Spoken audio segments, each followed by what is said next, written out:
পটুয়াখালীর মহিপুরে পুলিশের মাদক বিরোধী অভিযানে 12 কেজি গাঁজাসহ 4 জনকে আটক করা হয়েছে। শনিবার বিকেলে মহিপুর থানা পুলিশ গোপন সংবাদের ভিত্তিতে এ অভিযান চালানো হয়। পুলিশ জানায় অভিযানের সময় 4 জনকে আটক করা হয় এবং পরে তাদের কাছ থেকে 12 কেজি গাঁজা উদ্ধার করা হয়। আটককৃতরা হলেন মোহাম্মদ রফিক হাওলাদার, মোহাম্মদ কুদ্দুস হাওলাদার, মোহাম্মদ শাহ আলম ও মোসাম্মদ শারমিন বেগম। তাদের বাড়ি মহিপুর থানা ও কলাপাড়া উপজেলার বিভিন্ন এলাকায়। এ ঘটনায় মাদকদ্রব্য নিয়ন্ত্রণ আইনে মহিপুর থানায় মামলা দায়ের করা হয়েছে।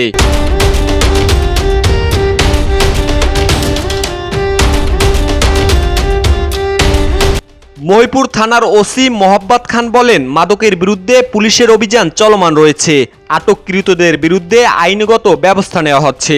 তিনি আরও জানান, এলাকায় মাদক বিরোধী অভিযান আরও জোরদার করা হবে। আমরা একটা নিয়ন্ত্রণ রুজু করছি এবং আসামিদের বিজ্ঞতা সুপর্দ করছি। এটা আমরা হাবিজের চেকপোস্টের ওখানে। হ্যাঁ, আমাদের অভিযান চলবে।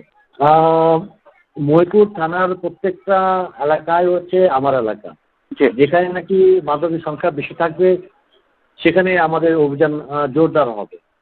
আর এখানে কুয়াকাটা, মহিপুর, ডালবগঞ্জ কোনো এলাকায় মহিপুর থানার বাইরে না, সব জায়গায় সমান অ্যাটেনশন পাবে।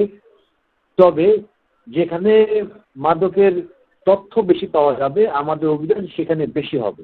কুয়াকাটা থেকে ইশতিয়াক হাসিব, খবর কুয়াকাটা।